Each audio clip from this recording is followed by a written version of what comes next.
pretty much what my goal is for today is finish up the front suspension on the Corvette. Yesterday I went to the tire shop and I got my tire put on. For some reason they can't seem to put a tire on without scratching my rim, so I'm gonna go back and fix some of the scratches that they made. And I also had a little bit of bleed through from the painting. When I taped it up, there was a little bit of like paint bleed through, so I'm gonna take some of that off, just get this rim all ready to go back on. I'm gonna pinstripe it as well, and then I'm going to get to start working on the Corvette and try to get it back down on the ground and ready to get aligned. Alright, so that's what I'm dealing with right now. There's just some little bit of bleed through on the paint. I can probably get it off. I'm just gonna try hitting it with the rubbing compound, and if that doesn't work, I'll get some sandpaper out.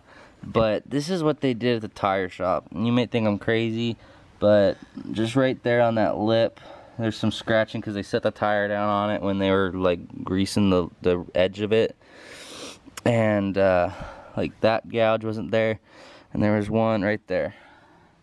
So I don't know if you guys can see that. It's kind of bright. Yeah, I don't think you can see it, but there's like a, I don't know, gouges right there, and there's another one somewhere else right here. Yeah, you can see that one. That was not there. I don't know what they do to scratch my rim like that, but it's happened twice. The last one on the other rim, I wasn't able to get like all the gouging out. This rim's kind of dirty, it's a little difficult to see, but right, where is it? Where's my finger? Right there. There's one right there, and where's the other one? Right there. So I got most of it out. They were a lot bigger. They were about 2 inches long each, like that. And I got kind of the shallower part out of it, but like the bulk of it I couldn't get out. So that's what happened last time. This time doesn't seem as bad, so I should be able to get most of it out, but we'll see.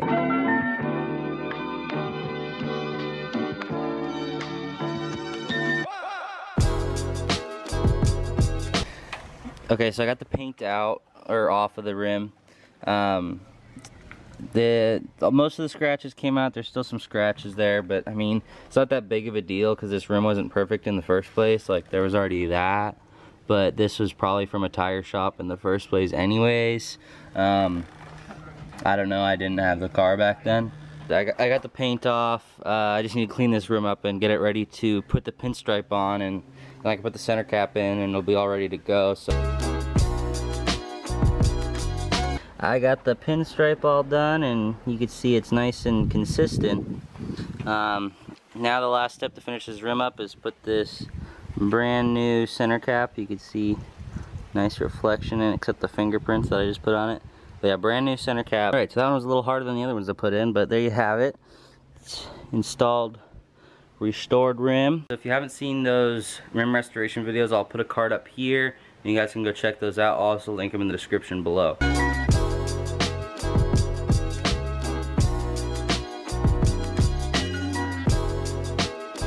Give you a little crash course in eyeball alignments on classic cars. So basically, your shims go right there in between the shaft and the frame.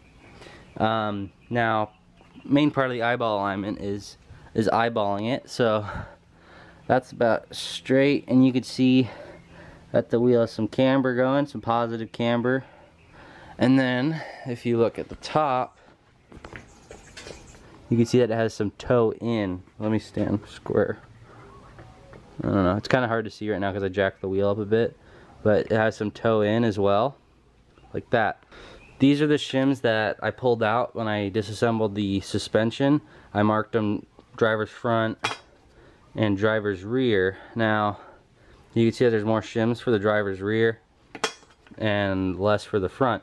So these two right here are the same two that are at the beginning of this one right here, like that. So those two are to fix the camber, to make the camber go in. And now these extra ones right here, those are to fix the toe in, to pull it back out like that.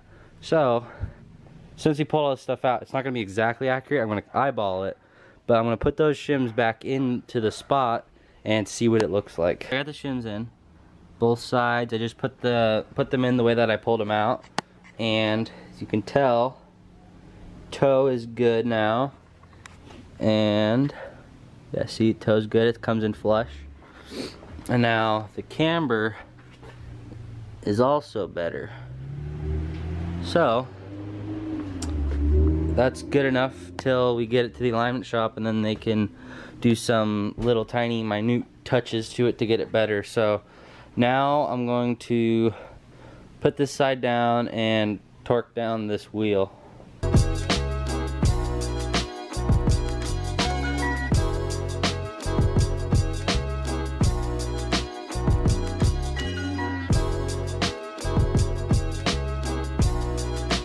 Alright you guys, so what we got here is some polyurethane sway bar frame mount bushings and polyurethane end link bushings. These are all energy suspension products. So basically what we're going to do is we're going to lube the frame mount bushing with some white lithium grease. This stuff, P-Tech white lithium grease.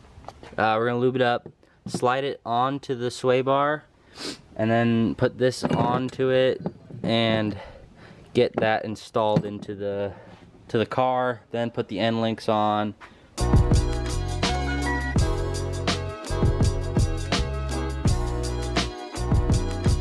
Alright guys, so it's another day. I'm probably not going to put this in the video, but I was working on it, and I put the car up on ramps to install a sway bar. And some of you probably already know this, is that you can't put the sway bar end links in with you have to have the suspension sagging. So right now I'm going to jack it up, put it on jack stands so the suspension's sagging. I'm going to do that right now.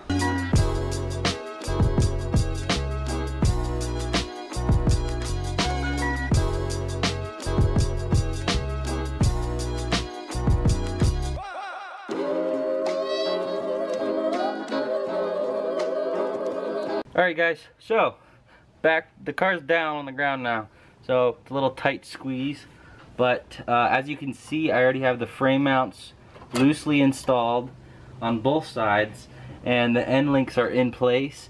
So now I just have to bolt everything up, and it looks like it's going to be a whole lot easier of a time than I was having last time. So I'm going to do that right now.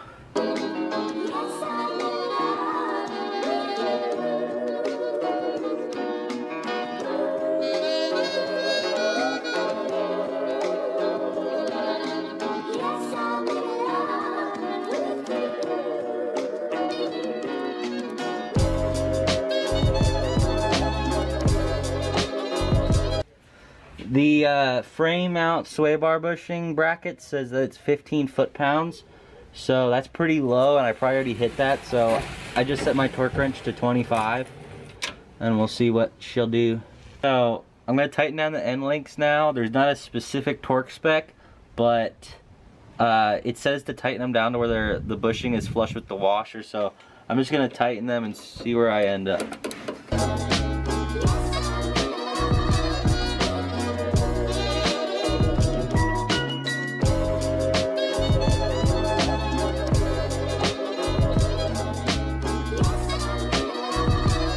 Alrighty guys, so the sway bars, I just tightened them down to where the nut bottomed out on the threads, because the threads stop. Here, I'll show you.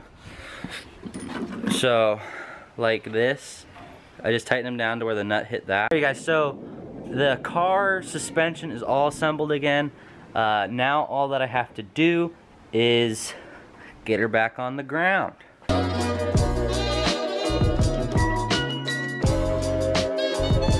Alright, so you can see it's lowered now, but it's kind of stink bugging in the back. I'm going to roll it back and forth to try to get the suspension to settle out a little bit so that it's not sitting so high. So I'm going to do that right now.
Alright, so since I moved it forward and backed it up, the rear end sat down a little bit more, but you could probably tell that it can lose a couple, maybe an inch or two. It looks about the same, but we'll see. I mean, once I start moving it around more, the suspension will settle more and we'll see what it turns out to look like. But that looks amazing. So yeah, there it is. It's nice and low. If you do the knee test, you can see, just for comparison, this is my knee. And that's that. So it is nice and low. Tires tucked. The back, yeah, the back could lose a couple inches or 1 inch or something. Alright guys, so as you can probably tell, I'm very satisfied by how the car came out. It's super, super, super awesome. I really like it. So, I probably just need to lower the rear end a little bit, which is just like a $40. It's pretty much an end link bushing for the back monoleaf, and it just lowers it down a little bit. It's 40 bucks. So I'll probably do that. That'd probably be like a quick installation, maybe one day. So I'll probably do that just to lower the back end, get it to be a little bit more even. So if you can see it from this angle, if the camera shows it correctly, it looks a little bit high, but it looks pretty good. I'll get used to it. But if you like the video, please leave a like. Let me know what you think in the comments below. If you aren't subscribed, please consider subscribing. And as always, thanks for watching, and I'll see you on the next one.